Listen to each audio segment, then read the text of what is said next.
The psychology of purges. Why dictators always start with the weak. Ladies and gentlemen, this is not just a discussion about politics. It is a discussion about human psychology. History teaches us something deeply uncomfortable. Societies rarely collapse overnight. Freedom rarely disappears in a single dramatic moment. Most systems decay quietly through small acts of fear, silence, and indifference.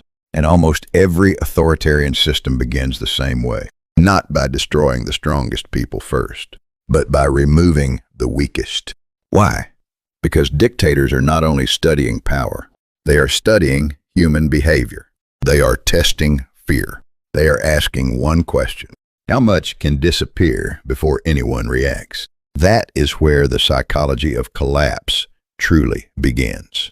In a healthy society, institutions operate according to objective standards. The law applies equally. Organizations function according to their purpose. Decisions are made based on evidence and reality. A judge examines evidence. A military protects the nation.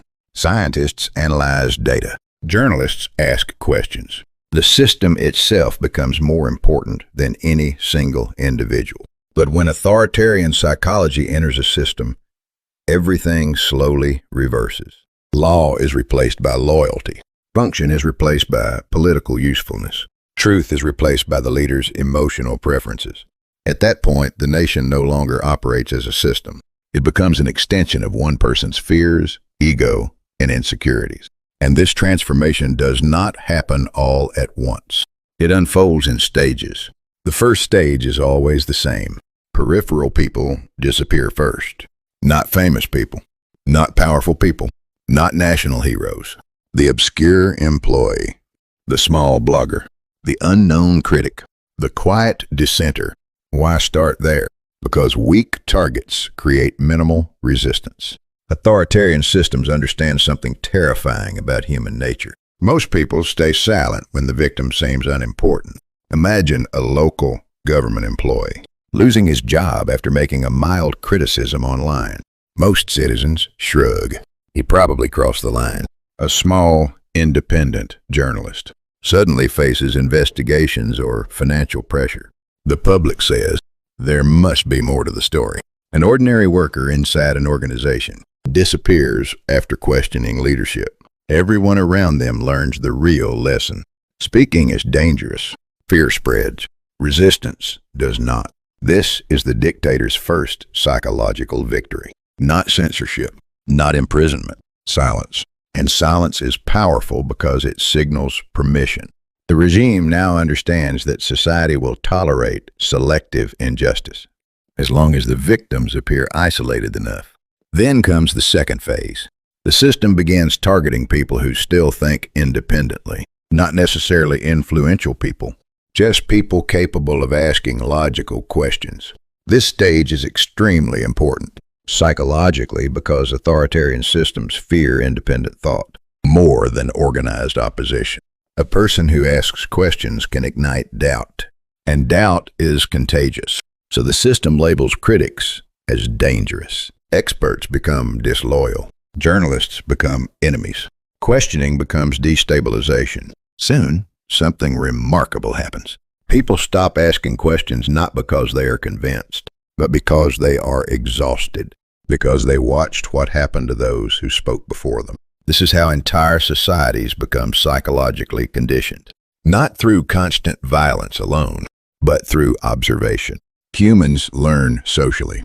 When people repeatedly observe punishment attached to honesty, criticism, or curiosity, self-censorship becomes automatic.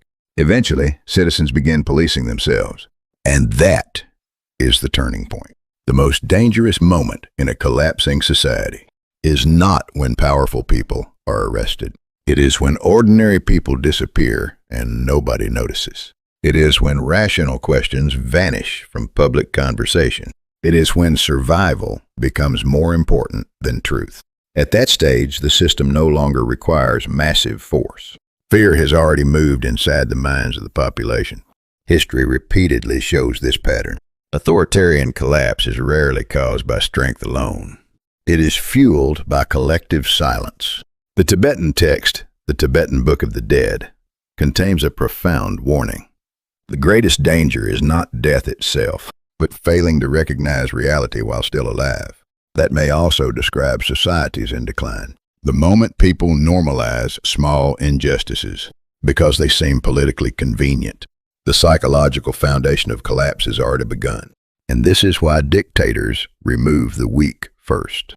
Not because the weak are dangerous, but because society's reaction to their disappearance reveals how much fear already exists inside the system.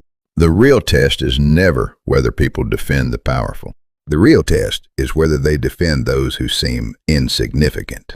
Because once a society accepts selective injustice against the weak, larger purges become possible, and eventually nobody remains truly safe. If this analysis gave you a new perspective on power, fear, and human psychology, consider subscribing and sharing this discussion with others, because understanding the psychology of collapse may be one of the few ways to prevent history from repeating itself.